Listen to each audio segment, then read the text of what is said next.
चलिए आई नमस्ते प्रणाम।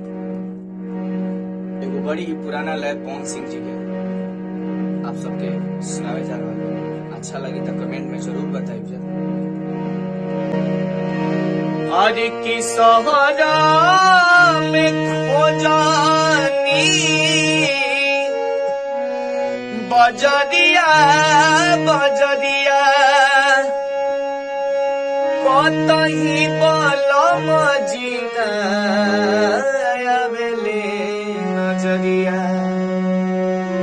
आरे कि उनके खातिर रोवे नन्हका,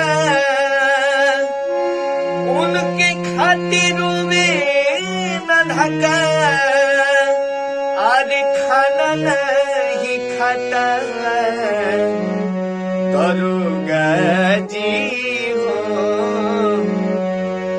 आरे कि 4 दिन से पियवा न पता दरोगा जी हो। कि 4 दिन से पियवा न पता।